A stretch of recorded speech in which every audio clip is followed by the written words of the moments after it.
All right. Good evening, everyone. The Irish Hammer here with you, along with Joshyboy. Josh, welcome. It's always great to have you on Thank you. Wednesdays. Yeah, my Gonna be. pleasure. Oh man, no, the pleasure's ours. Believe me. You're the you're the attraction. We're just the guest list. So, man, it's hard to believe we are in week 10 of the college football season. Like, Yeah, it what has is. happened? I know it always feels like it takes forever to get here. And then when we get here, it feels a little slow going because we have Yeah, all the non conference games. And then by the time we get into conference play, man, it's almost gone. It yeah. when Flies we by. when we meet again next week, we will be in the month of November, Yeah, and sadly, that's the last month of the regular season of college football. So we have to enjoy this time, Josh. We can't take it for granted, my friend. agreed. So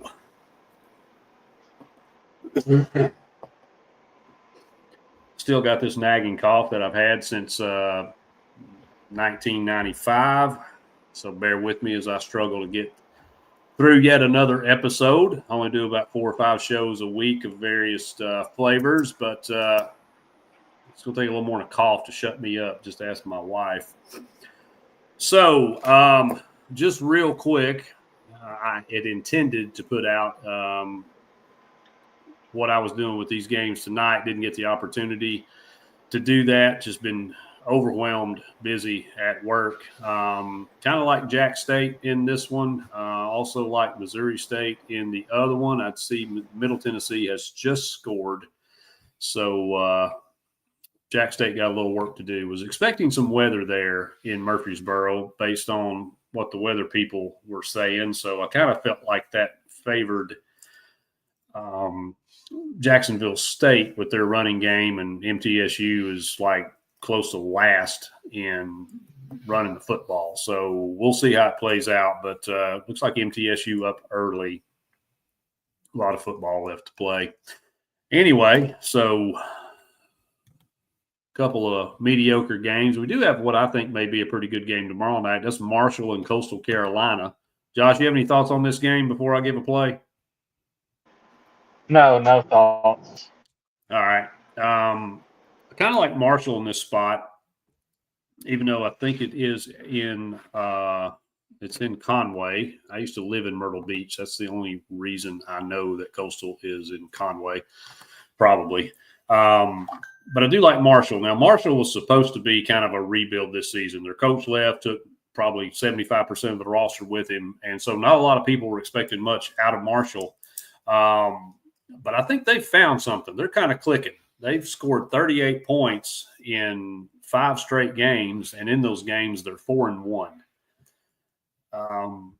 Their defense was a little vulnerable to start the season. They've kind of tightened that up a little bit. It's still not great, but it's playing better.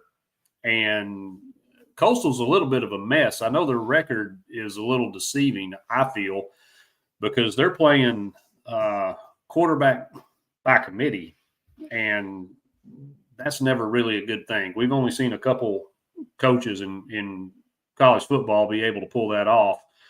So I just like Marshall here. I know 5.5. It's kind of a wonky line.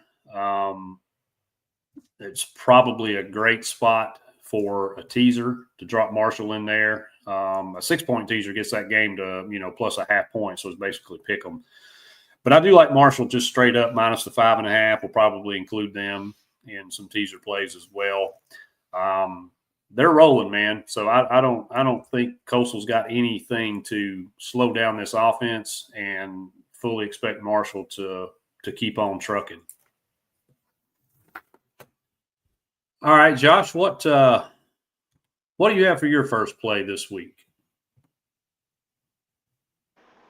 My first play is in the noon Saturday slate. So Vanderbilt, Texas. The line in this game is 2.5 Texas. Not going to play side. I like the total in this game. 45.5. I like over 45.5. 45.5 between Vandy and Texas. I feel like both offenses are going to trade blows in this game, fireworks. I just feel like we get a lot of points in this game. And I feel like Texas's backup quarterback can lead the offense better than Arch Manning. So give me Texas Vandy over 45.5 points. All right. I don't do well when you and I or Luce and I are on opposite sides of a play. Right. And this isn't official. This will probably land somewhere. Excuse me, this will land probably somewhere in a teaser. But I kind of like the under here in this game. And I think I kind of like Peabody to pull off the upset. They're only getting 2.5. So yeah, and it's minus 105. So it's plus 114 on the money line. I'm just not sold on Texas, and I know they've shown some signs of life recently. But all you got to do is look at that Kentucky game where they struggled against a defense with somewhat of a pulse. Yeah. Somehow won the game. Kentucky just outplayed them. I mean, they doubled their yardage output. So I don't like making this play at all. I just think Peabody's a better football team right now, and I don't know that playing at home makes any difference. Easily be wrong. These are not – neither of these are official plays. These are probably teaser parlay type pieces I'm spitting out here, but I do lean the under. I think defenses are going to have something to say in this game, and then I mean I guess I would just go with Vandy outright, and I know that doesn't affect your pick at all, right? But I just unfortunately Vanderbilt right now is playing some good football. They are. I fully expected this to be a loss at the start of the season. Yeah. Not convinced that it is now. In fact, as I sit here, I just called out Vanderbilt was plus 114. FanDuel just changed the odds to plus 108, and it's an even minus 110. Wow. For the side, or excuse me, for the total. So I don't know if FanDuel's listening. I'm sure they got somebody paying attention, but wow. So anyway, that's kind of where I am with that game. But you like the over 45.5. Yes. I mean, if Texas can get, if they can get some momentum like they did last week, I mean, who knows? I just think Vanderbilt's in a position that they really believe now that they've got a legitimate shot at getting in this playoff. Yep. And they have to win this game. They absolutely cannot lose to Texas. It's a must-win for Clark Lee and that Diego Poverty chick. So yeah, we'll see. This is a meteor game for me. Like I really can't cheer for either one of these two. Right. But unfortunately, the way the rules are set up in college football, somebody's going to win it. So it's a lose-lose. I just hope I win the bets. All right, I'm going to stick with the midweek. If Friday's midweek, I guess it is in college football, right? Because Saturday's the day. And I'm going to slide over here to this Tulane, Texas San Antonio game. John Summerall's name is being floated in some circles for the Kentucky job. And I know a couple of my Heavy Sports Network or Heavy Pour Network and the Border Rivals podcast are champion for Summerall to come to Kentucky. And I certainly think somebody's going to. I don't think they're keeping Mark Stoops. I don't see how they can. But anyway, right now he's in New Orleans and he's got Tulane rolling. This UTSA team, was pretty dynamic the past few seasons, and this year's not been the case. In fact, they've struggled to get to 21 points in their last 4. Well, Tulane leads the AAC in scoring defense. Tulane's 6-1. Their only loss was to Ole Miss. So I feel like this Tulane team, even on the road, man, they're much more battle tested. They passed every challenge that's been in front of them, except for Ole Miss. And they played much tougher opponents and tougher defenses. They played East Carolina and Army and beat both of those. And we've been high on East Carolina this season. So at just 3.5 points, I think this line's a little short. I think Tulane probably wins this game by 7 to 10 points. So I'm riding the wave, Josh. Give me Tulane and minus 3.5. All right, what else you got for us? You were mentioning East Carolina, so we're going to stick in that game. We're going to go to East Carolina and Temple. Kind of going to hedge on my East Carolina over 6.5 wins bet. So I'm taking Temple plus the 4.5 against East Carolina Saturday. Casey Keeler in his first season with Temple, he is doing a pretty good job because Temple has been complete dog shit the past few years with their football program. And people don't expect it, but Temple, their offense has been pretty good this season, and the defense has been solid as well. I just feel like Temple is going to make a few more plays than East Carolina, and this is going to be a one-possession game. So give me Temple plus the 4.5 against East Carolina. Yeah, I like it. I took Temple. Their win total preseason was 3.5, and I jumped on it, and now they're sitting at 5-3. And my damn sport book won't cash the ticket till the end of the regular season, apparently, because it's still sitting in my bet slips at Temple over 3.5. So yeah, they've been a bit of a surprise. And I'll be honest, when I was kind of going through their schedule looking, I saw 4 I felt good about, but they've already exceeded that. And I think this is a spot that they could probably catch. They could probably catch ECU. So no, I don't hate that play at all. In fact, I write all your plays down, but I'm putting a little star by that one. And that's 4.5 on that line, right? Yeah. Yes. Yeah. I think you're right. I think that's probably in the neighborhood of a field goal game. So yeah. I'm a big fan of Temple this year. Anybody that catches bets for me, I'm a fan of. So except Florida.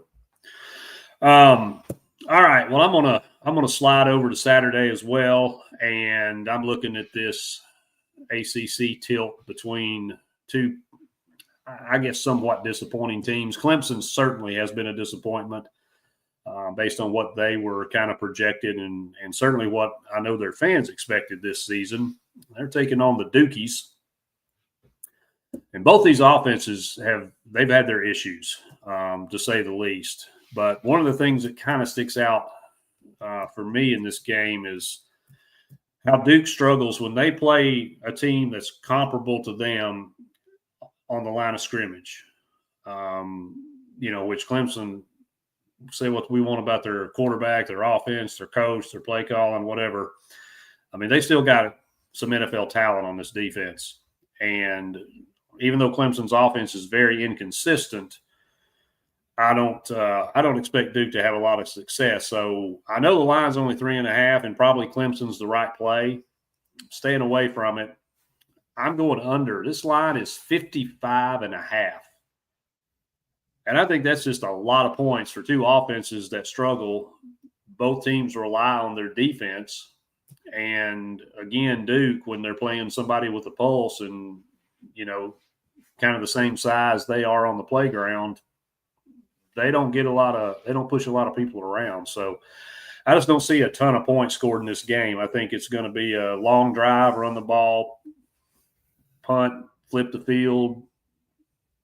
I just don't see any shootout any way, shape, or form. And it'd probably take one of these teams to get to 30 for this bet to miss. So I like the under 55.5 between Duke and Clemson. All right, Josh, what else you liking this week? Next game, we are heading to Oxford, Mississippi. South Carolina taking on Ole Miss. And South Carolina coming off an emotional loss against Alabama. They had that game against the Crimson Tide last week. And Ole Miss coming off a really good win at Oklahoma. So I'm going to back Lane Kiffin and the Rebels here. Ole Miss laying 12.5 against South Carolina. I just feel like South Carolina coming in Oxford just off that emotional loss, just not locked in. So give me Ole Miss minus the 12.5. I've talked about this. Excuse me. couple other places. Get your thoughts on it. So we know Virginia Tech's looking for a coach at the end of the season, right? Yeah. What do you think the chances would be of Shane Beamer leaving South Carolina, take the head job at Virginia Tech? To be honest, I think he's going to end up staying at South Carolina. And call me crazy, but I think James Franklin takes that Virginia Tech job. Whoa. Yeah. All right. Well, we know he's going to be coaching somewhere, right? There's no way Franklin's in a studio, September next year. I just don't believe that either. I think he's gonna get offers. Yeah.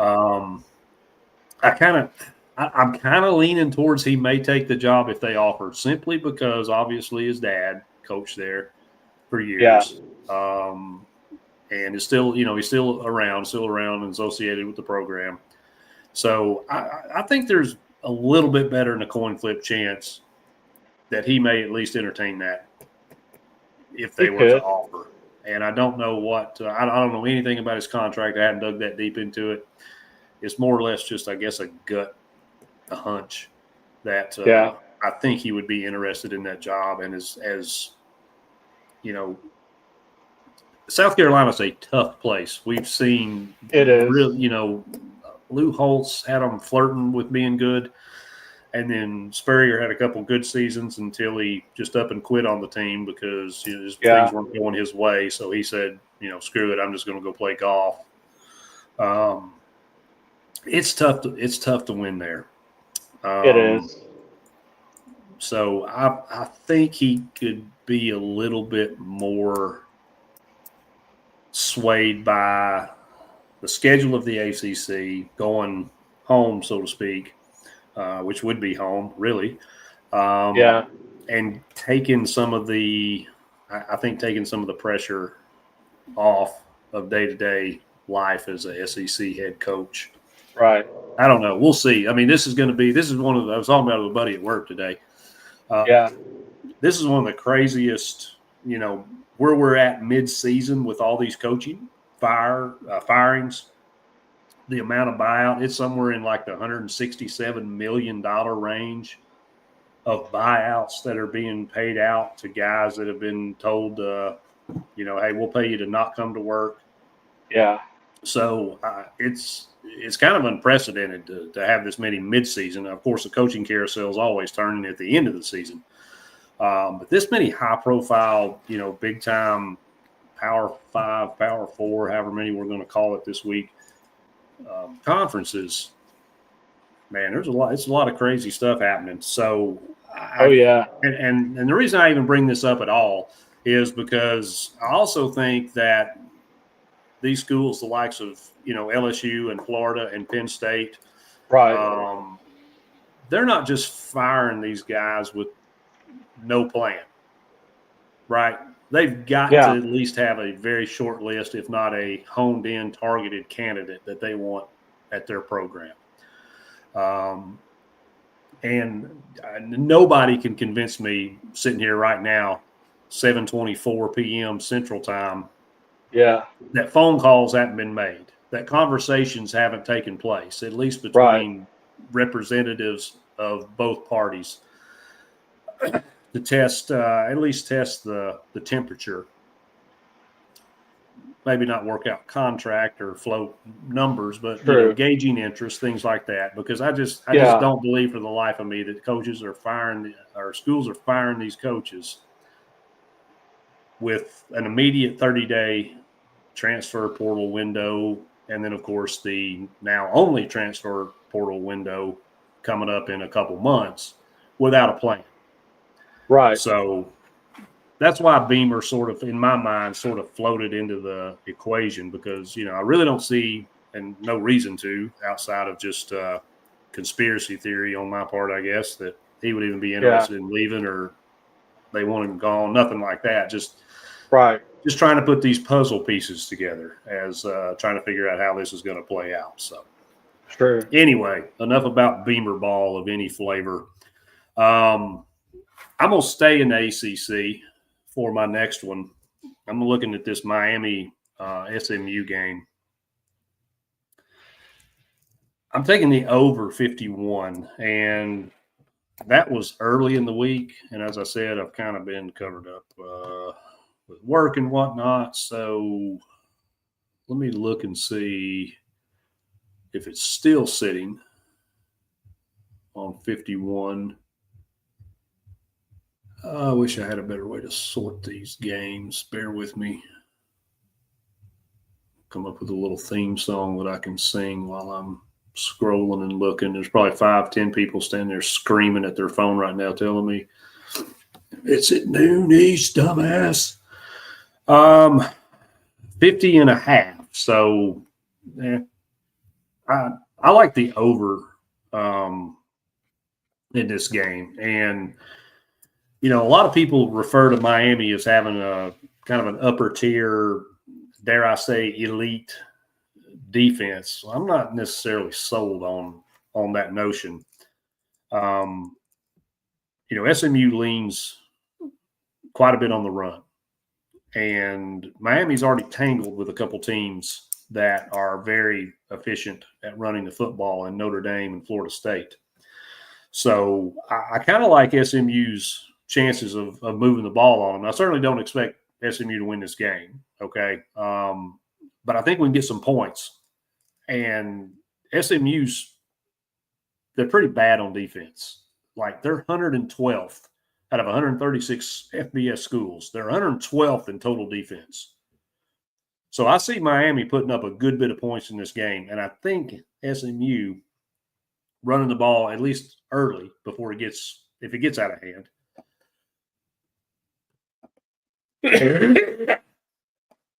I think SMU can put some points on the board. So I'm going to roll the dice on this one. It was a lean. I think I'm definitely going to throw it in some teasers. Maybe even buy a 1.5 or so in some parlays. But I kind of like the over here. I think we're going to see some points, and I think SMU can at least contribute to that, get it over the mark. So give me over 51.5, Miami and Southern Methodist. I like it. All right, Josh, what else you got? All right, for my third official play, we're going to Lincoln, Nebraska. Okay. USC taking on the Cornhuskers. Hammer. 3 things starting in life: death, taxes, and fading Nebraska. All right. So, Matt Rule in Nebraska, just how many one possession games do you think they lost in their 2 games this year? I would say both. Both. Yes. So I'm gonna fade Nebraska. I feel like Jaden Mayava and the USC Trojans offense is gonna shine in this game against Nebraska. And I'm calling my shot. I feel like they're gonna put a 40 burger up on the Nebraska Cornhuskers. I just don't like this matchup, so give me USC -6 against Nebraska. Dylan Rayola and Matt Rule's season is the over. don't see him making the playoffs or winning out, and I think Matt Rule is just mailing it in and looking for another job. So USC -6 against Nebraska.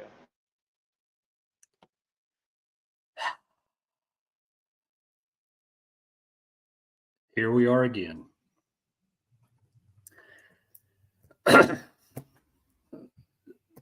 I love everything you just said. I'm not a fan of Raiola. Yeah. I am a big fan of Maava. But there's one piece of the equation, Josh. I don't dare question you or try to correct you, but there's one piece of this equation that just doesn't sit right with me. Okay. And that's the documented, unquestionable struggle that Lincoln Riley has playing on the road. Yeah. I actually have Nebraska and the points in this game. Okay. Not an official play, but I have played it. Right. Okay. I'm not a fan at all of Nebraska or anything about them. I do like Matt Rule as a coach. Right.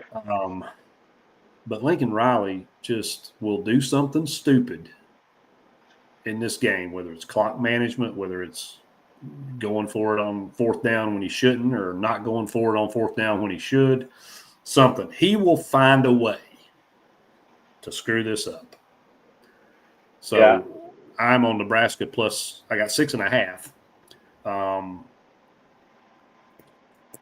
They're plus 180 on the money line, and it's tough to go in. Lincoln will have trouble in Lincoln, I guess is kind of the joke. I might even sprinkle a little bit on the money line in this game. And I've been a big USC backer. You know for a fact. I bet them team totals and spreads and total, Yes. game totals. I've been riding them. It's just if this game was in Los Angeles, boom, there's no sweat, no second thought. I don't trust Lincoln Riley on the road, not for shit. So I'm taking Nebraska. Not an official play. It's a personal play for that very reason. So I got you down. Yeah. And okay. The good thing about it, I guess, is one of us is going to be right. That's good. Yeah. All right. For my next one, this is a layup here, y'all. So I apologize, but it is a hefty spread, and I know some people, get a little squirrely when they see numbers up there, and I'm typically one of them. Okay, I did play some bigger totals, some bigger margins last week. Fortunately, I got them. I was on the right side of them. I got another one this week, and that's it's a 20-point spread, and that's Ohio State against Penn State. Now, Josh, I'm a big numbers guy, right? Yeah. So you are. There's one number that stood out to me when I looked at this game, started digging into it a little bit, and that is Ohio State is 9-1-1 against the spread as a home favorite of at least 20 points. Wow. This is what I refer to as a system play. Yeah, system play. Set it and forget it. You telling me that Ohio State's 9-1, forget the tie. They're 9-1 against the spread as a home favorite of 20 or more points, and they're playing this Penn State team. This team's quit. And there is no way, no shot of Penn State doing anything in this game to put even the smallest scare into this Ohio State suck-out team. This is probably the best defense in college football. And don't look now, as bad as I hate it, Julian Sayin is cooking. So I expect a big win by the Suckeyes over Penn State. Give me Ohio State -20 at home against the leaderless Lions of Penn State. All right, Josh, what's your next one? Fourth official play, Hammer. We are going to College Park, Maryland. Indiana taking on Maryland, so I'm not going to play a side in this game. I'm playing a team total. What do you think Indiana's team total is in this game against Maryland? If it's under 40, I'm going to be surprised. 35.5. I'm surprised. Yeah. Yeah, give me Indiana team total over 35.5. I know Maryland has played really good at home this season. The defense is solid, but Indiana's going to score 40 in this game. Led Yeah. by quarterback Fernando Mendoza, Indiana's stud wide receiver Elijah Surratt. I just feel like they're going to put 40 plus in this game, and you know Kurt Signetti likes to run the score up. So Indiana team total over 35.5. Yeah, I think he's going to have to run the score up in this game because Ohio State's going to beat the literal shit out of Penn State.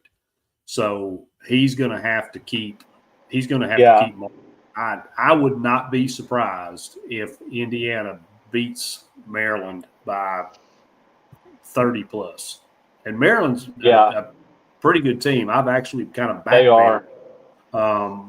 A lot. If you've watched it all, you know I've been pretty high on Maryland, but not this weekend. Yeah. I don't care where you play it. This Indiana team is a machine. I was doubtful early and quickly realized how good this team really is. So yeah, I don't see Maryland putting up a lot against this. Because everybody talks about Mendoza and the offense and all that, but this defense is solid, man. It is. This Indiana defense is no joke. Ask Oregon about this defense. So, yeah, there's nothing Maryland's going to be able to offer up to either A, slow this train down offensively for Indiana, or B, I mean, how are they going to score? Yeah. Indiana could probably cover this total by themselves if they really, really wanted to. And to your point, Signetti very well may.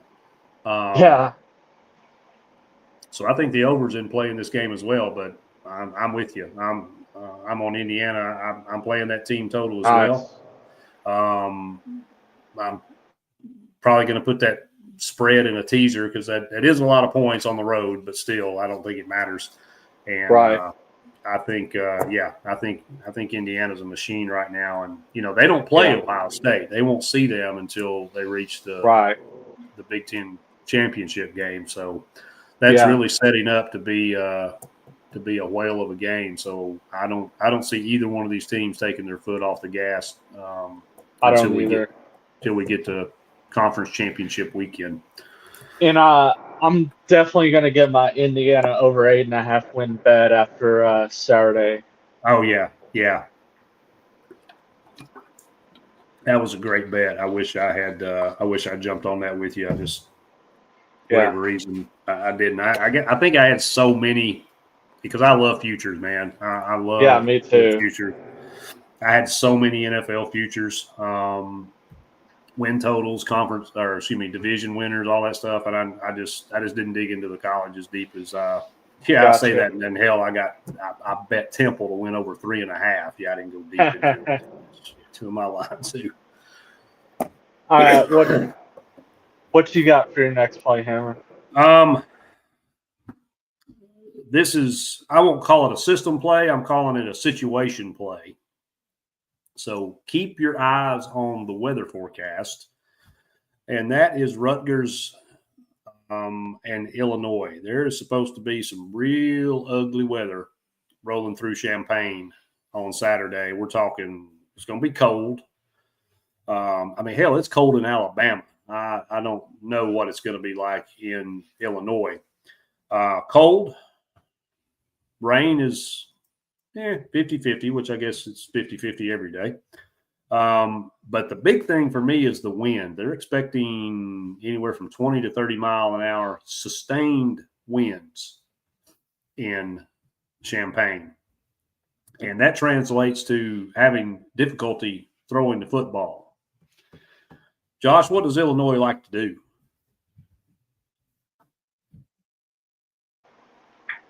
From the football. They like to throw the football. So Yeah. I think this is going to be a ugly rock fight kind of game. If the caveat, if that weather forecast holds true, and we've got wind gusts, but we got wind, 25, 30 mile an hour wind, and it's in the 30s. And they're talking about rain. Give me Rutgers plus the 12 and a half. They could probably muddy this game up enough without all that being introduced into the equation, because it's Rutgers team's halfway decent. They're kind of sneaky, low key good. So I think they could probably hold this on their own. But the weather is the determining factor in me actually putting American money on Rutgers in this spot. So Rutgers plus 12 and a half. Haven't played it yet. I will play it contingent upon what the weather actually does, and I'll have a better idea about that Friday, and I'll let you know. But right now it's looking like Rutgers is the side for me and the points. 12 and a half really could be too many points if, like you're saying, the weather is a big factor in this game. Yeah. Illinois relies too much on the pass game. Passing the football, yeah. Yeah, and and Rutgers loves to run the football anyway. They can throw it, but their bread and butter is running, so that it plays right into their hands. And unless Illinois just gets a turnover, a score on special teams or defense or something, they're going to have trouble stretching this thing out to 2 touchdowns. Right. Just because that's not what their offense is built around. So I just like Rutgers here, period. But watch the weather. Yeah. Watch the weather. Watch the weather. All right. What else you got, brother? Going to my second to last official play before we get to Tennessee and Oklahoma. Georgia Tech traveling to Raleigh, taking on NC State. Georgia Tech is playing really, really good football, undefeated, 8-0. And NC State is kind of going down. 2 straight losses to Notre Dame and Pittsburgh. But after NC State getting blown out by Pittsburgh last Saturday, I'm going to back this Wolfpack team at home plus the 5.5 points. I just feel like Georgia Tech has to have a coming back down to reality game. And we saw it earlier in the year against Wake Forest, but I feel like they're going to have one more before the season is over, and I think it's going to happen Saturday night in Raleigh. So give me NC State plus the 5.5. Yeah, I've been a big Haynes King stan and a big Georgia Tech backer all season long. I played them last week in that big spread.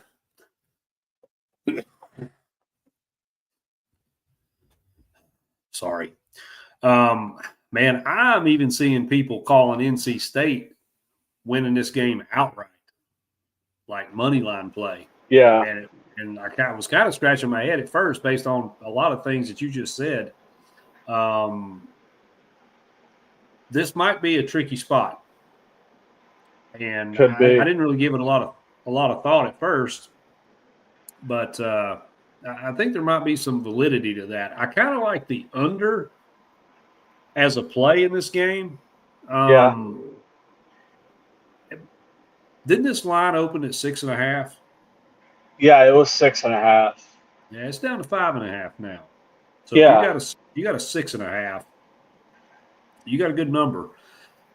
It's going to be interesting. I would keep an eye on this. I'll be honest, dude. If this line drops another point, if we go down to 4.5, Yeah. I may drop a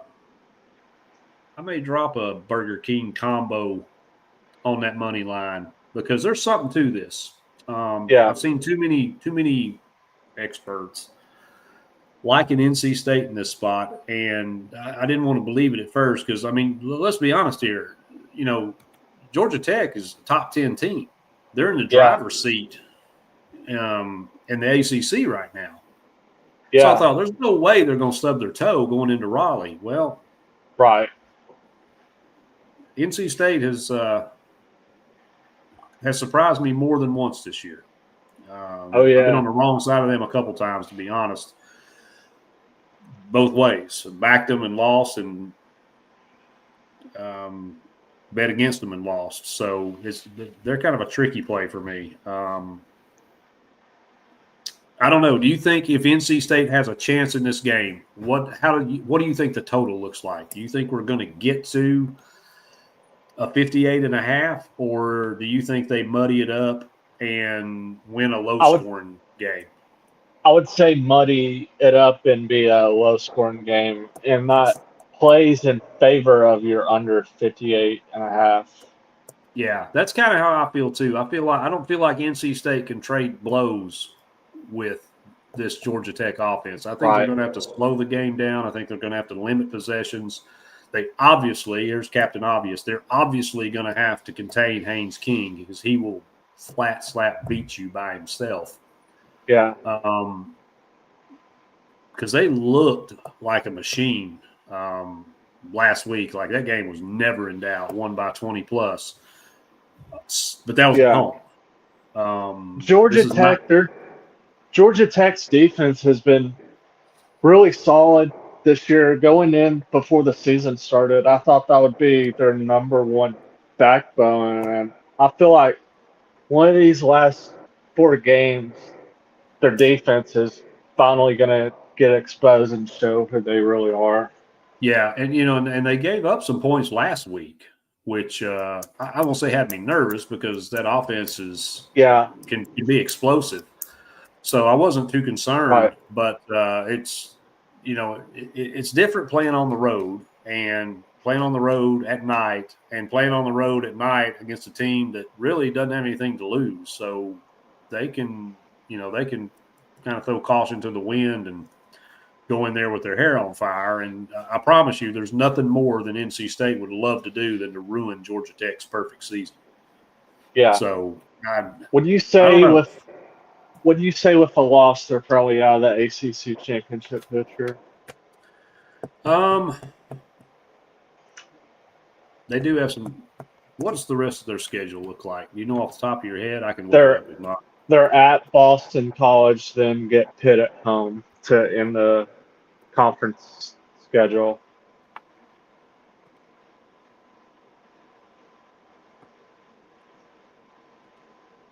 I like this Pitt team. Yeah. I like this Pitt team a lot, actually.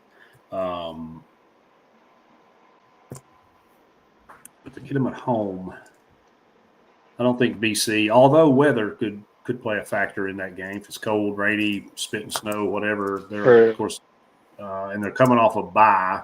So I don't think Boston College gets them, but I think Boston College could rough it up for them a little bit. Yeah. So I mean, Pitt will give them trouble. I don't have any doubt of that.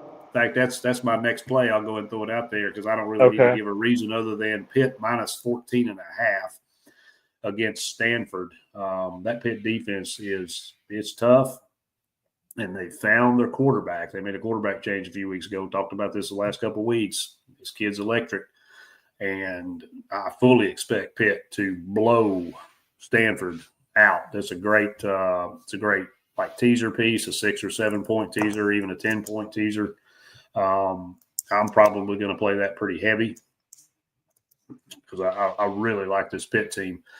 I guess we'll see. I mean, I would say no if Georgia Tech loses one conference game. I don't think that knocks them out of the picture based on the remaining schedule because the Georgia game won't obviously count towards that.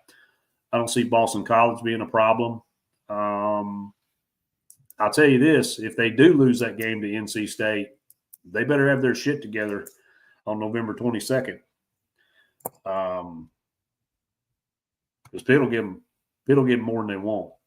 That's for sure. So it'll be interesting. Don't you have Georgia Tech winning the ACC? Yeah, I do.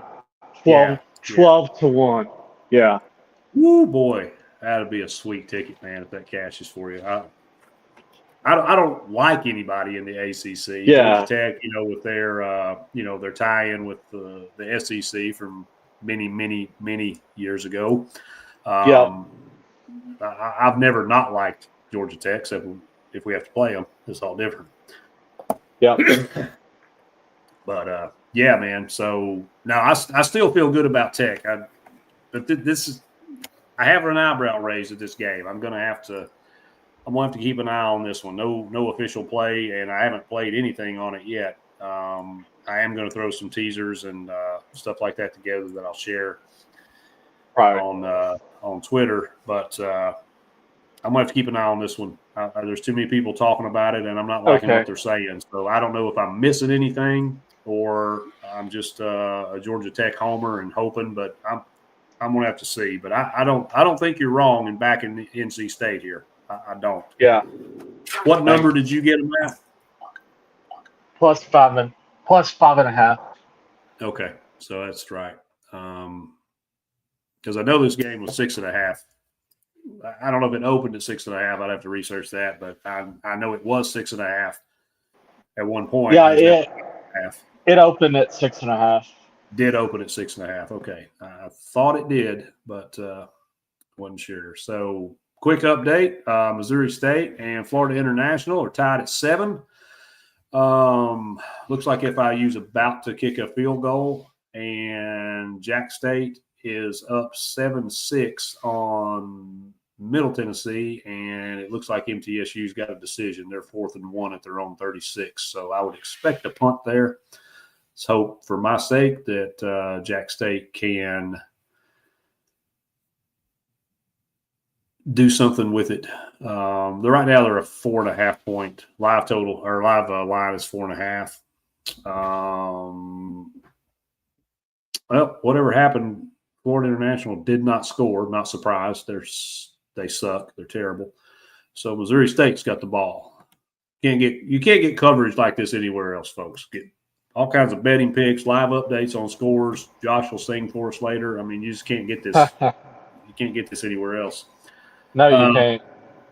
So I did let the cat out of the bag there since we brought up Pitt. I do like them big over Stanford this week. And sorry, I have various forms of media here that I'm working with. Josh, you understand?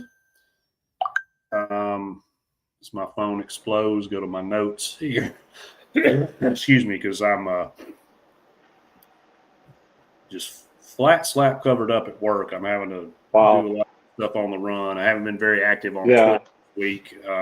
That's entirely the reason. I'm not hiding or ducking anybody. I'm just going to throw a few teams out there from a teaser perspective because I post these. I think I post them on my page because they're not like technically official plays from the podcast, so I don't put them on the podcast page. But maybe I'll start putting them on both because I've been pretty successful with these plays for the most part. Now, there's always that one turd in the punch bowl every now and again that nobody's 100%. But I'll be honest, Josh, we've got a pretty damn good winning percentage on the year, so I like what we do. I do like Memphis. They're playing Rice, and I know UAB. Everybody kind of jumped off the train a little bit, but then they turn around and follow that up by beating South Florida. So I think Memphis righted whatever was wrong, and now they go to Rice. But Memphis is 7-1 straight up, and 7-1 against the spread in 8 games, and 5 of those games they're 4-1 as a double-digit favorite. So the big spread doesn't scare me at all. Luce is huge fan of Memphis first half totals, and I think he's hit all of them but one this year. So Memphis is a machine. And so I think that loss at UAB was more or less just a kind of lit a fire under them. And I don't see on any planet where Rice is going to be able to handle Memphis. So I do like Memphis. I do like Arizona State getting 7 against Iowa State. So I'm going to throw that in probably a 6 or 6.5 point teaser. That'll get that number to 13 and a half. I know Arizona State's doesn't have Sam Levitt, but their backup quarterback, if I can find his name real quick because it just left me. Oh, man. What is his name, Josh? Jeff Sims just came to me. Jeff Sims used to be the starter at Georgia Tech a few seasons ago. And this cat can play ball. They're not going to miss a beat with Levitt being out. So, and Iowa State's struggling. I think they're on a 3-game skid. So I like Arizona State getting 7. I'm going to tease that on up to 13, somewhere between 13 and 14 points. And may even throw them in a 10-point teaser and throw $50 on it because I like this matchup. Let's see, what else did I like for teasers? Sorry, I got all kinds of notes. Some of these I just played outright. We'll circle back to this game. I want to talk about the Georgia-Florida game with you before I disclose what I'm doing with it.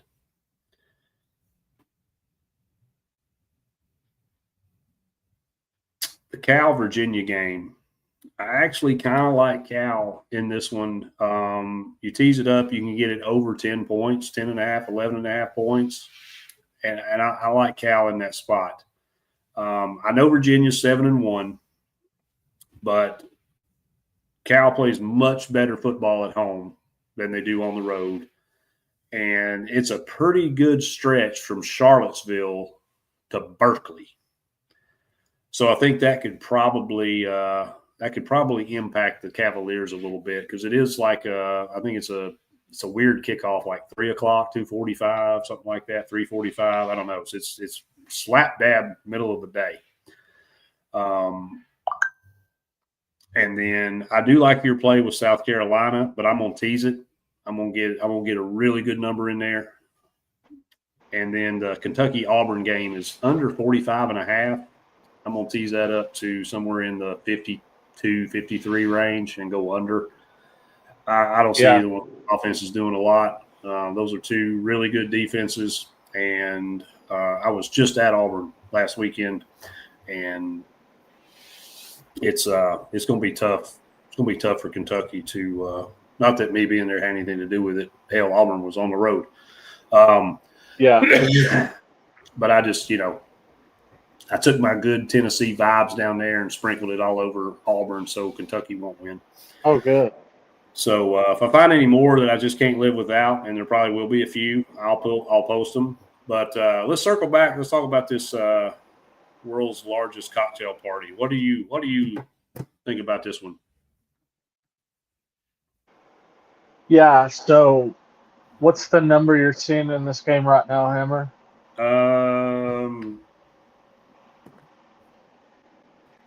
7 is where I got involved. Okay. Let's see what the actual latest and greatest is.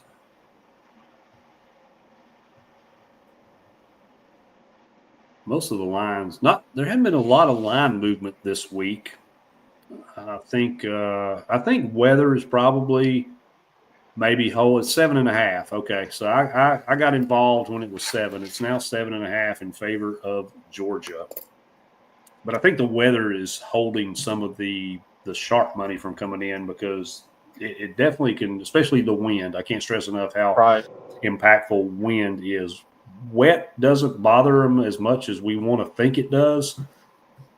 But the wind, it affects kicks, it affects punts, it affects kickoffs, it affects the passing game. It is It is brutal. So I can't stress enough. Pay attention to the weather. If I had to play something in this game, not a strong lean, but I would play the first half under 24.5.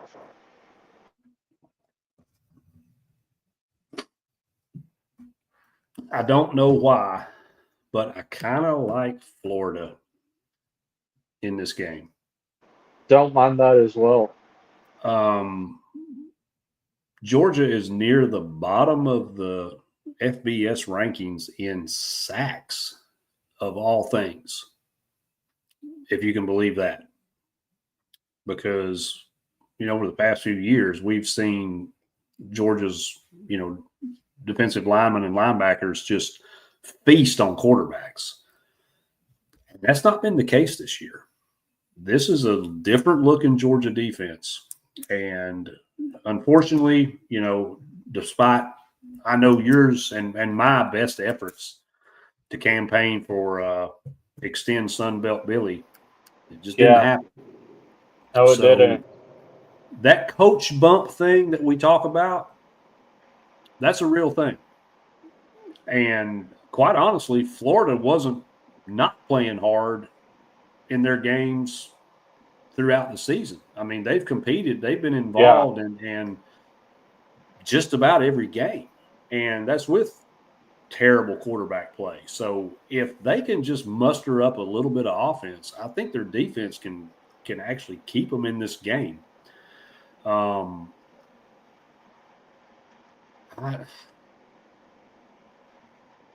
will definitely tease this up. I will definitely, and it's probably going to be one of them 10 to 13 point teasers deals. Okay.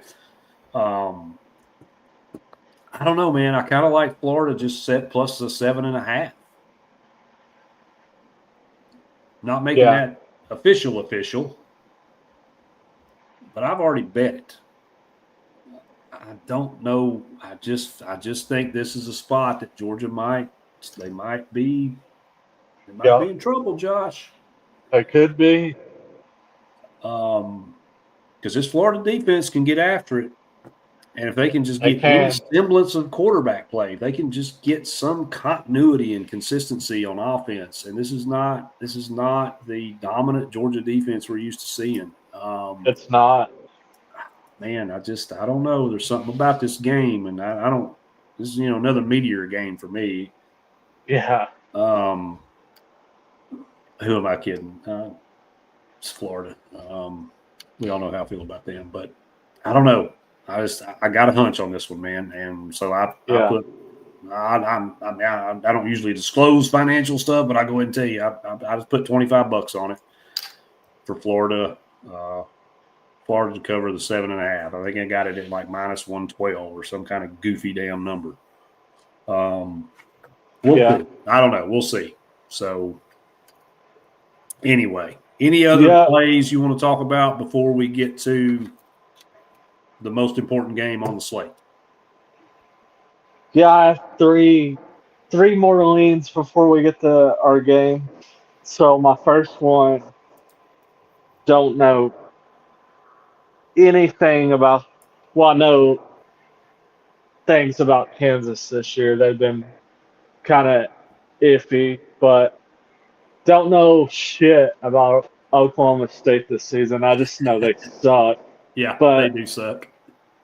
I'm gonna take not a strong lean, but I'm gonna lean under 56.5 in that game. Oklahoma State and Kansas. What's your thoughts on that? I like Kansas's offense. I think Jalen Daniels, Jalen, not Jalen. I think he's really talented. I was on Kansas State last week, pretty big, and they came through because their defense is a little sus. And get Daniels out of his comfort zone. I mean, he can scramble around, make plays and stuff, but you get him rattled, then he's very beatable. I don't know that Oklahoma State has anybody that can rattle anybody. I mean, they would have trouble rattling a can of rocks. Right. That's one situation where, like, the coach bump really wasn't a thing, right? When they got rid of Gundy. I can't get behind Oklahoma State in a game of checkers right now. Yeah. So, I mean, 24.5 is a lot of points on the spread, 56.5 total. I don't know that Oklahoma State can score. This game's in Lawrence. Yeah, I don't hate it. I don't hate it at all. And then my second lean hammer, I'm gonna be on your side. I'm taking Cal plus 4.5 against Virginia. I just agree with you. Just travel time wise, I don't think this plays in well for Virginia. And like you said, Cal plays really good at home. And third lean, we are backing them, even though they couldn't get the job done Saturday against Texas. Kind of coming off a heartbreaking loss. We're taking Mississippi State plus the 4.5 at Arkansas as my third final lean. It's 4.5. Yes. Okay, I thought that's what I had seen. Man, you talk about the battle of mid. This is it, isn't it? Yeah, it is. Of course, I will say I'll give Mississippi State their due. They absolutely have been in just about every game they've played. Yeah. So they're obviously not quite there yet, but they're on the right path. Right. They're not Kentucky. Let's put it that way. And Yeah. Mississippi State has been atrocious the past couple seasons. So, no hate for the Bulldogs. Right. So maybe they'll get it together. Man, I'm glad I took unders in these two games tonight because they couldn't score with a hooker and a bag of money. 7-6 and 7-7 are our scores respectively in these two track meets. Weather, dude, I'm telling you, weather. All right, so that brings us to, as you can see, it's dark mode Wednesday. What are your thoughts before you give a score prediction, a play? Just tell me what you think about this game. What are you seeing? What are you thinking? Well, we're going to be without Arion Carter and Colton Hood Saturday against Oklahoma. Tell you one thing what the defense is going to have to do. Three things, actually. Defensive lineman is going to have to get pressure on John Mateer. Oklahoma's offensive line sucks. Like last season. Second thing, Tennessee has to win the third and longs, aka third and 10. Have to win those Saturday. Third thing, create some turnovers on defense. When Tennessee does that this season, they usually win the ball game. So those are my three thoughts on this game. Offense is going to do their part in this game. It all depends on if the defense is going to step up.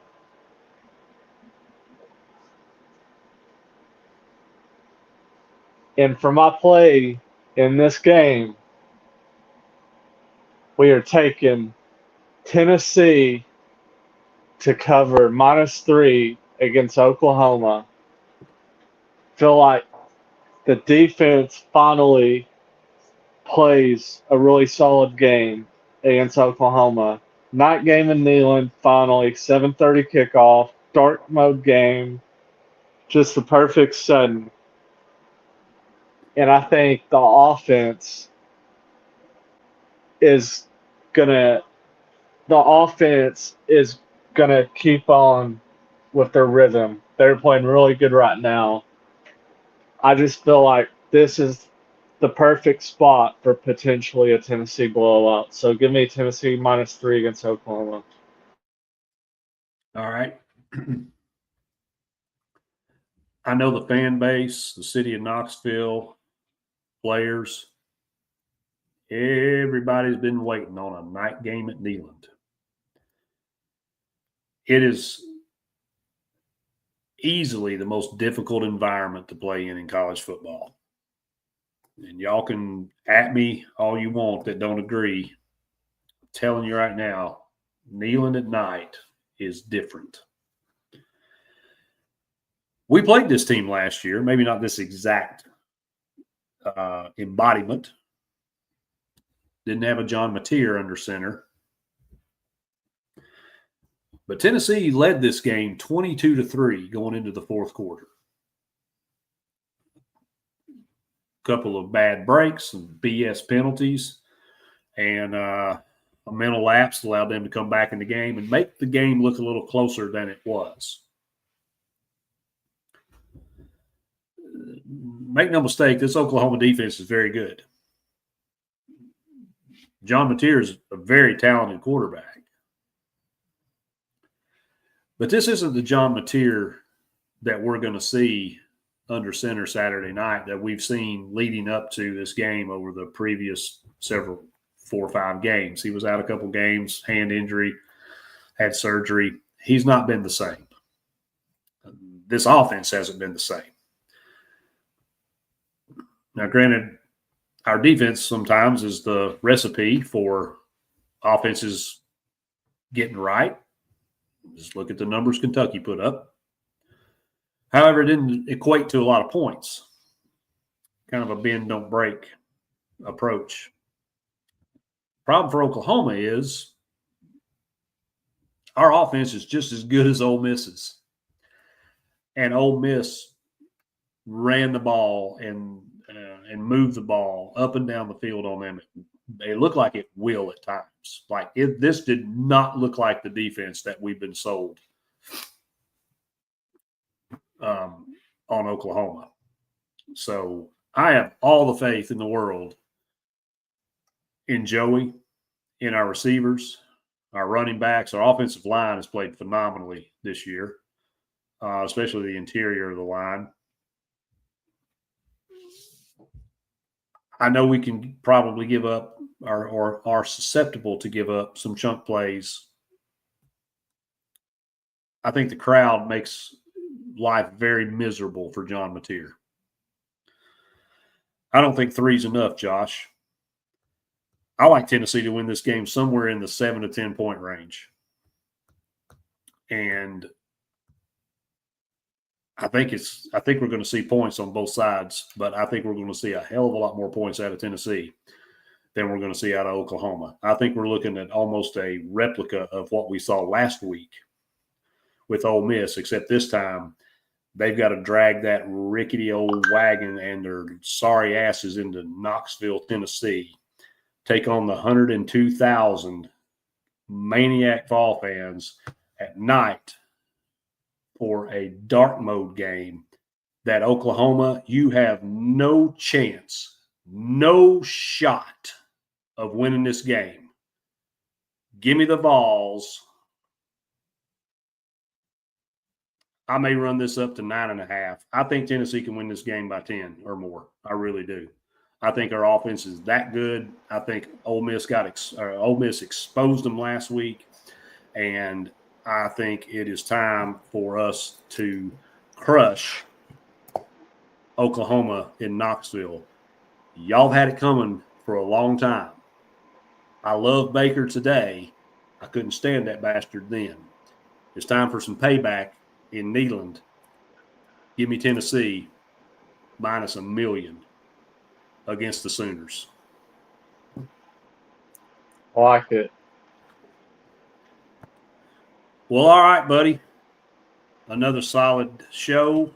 Some really good plays. A couple that weren't on my radar that you threw out that I really like. And once I kind of get a minute to catch my breath, excuse me, that'd be nice to do. Probably be Friday.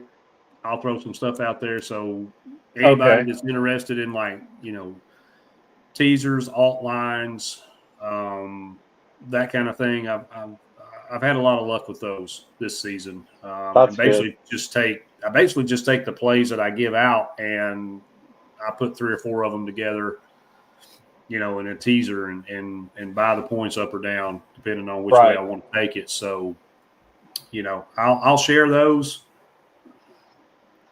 and anything else that grabs Good. my goat between now and 11 o'clock Central Time on Saturday. Okay. So Josh, great job as always, man. I Thank you appreciate as your well. time. I appreciate your dedication to being here every week and putting into work. We're not just throwing darts at a dartboard. I mean, we dig into these things. Sometimes not as much as we like, or sometimes not as much as we should, based on some of the outcomes. But once again, I'll put our record up against anybody out there. So Yeah. I appreciate you, man. I love you, brother. And Love you too, man. we will do it again next week. Thank you all for joining. Be sure to follow Josh at Joshyboy from Tennessee. Follow the podcast page. It's DTH Podcast on the Twitter machine. Subscribe to the YouTube channel. I'll eventually get around to putting stuff on there that you don't see here live. And probably have some, as football season starts to wind down, I'll start to crank up a little bit more NBA and get loose doing some NHL. So won't just be a football thing. It'll be year round. Go Vols, fuck Florida, and we'll see you next week.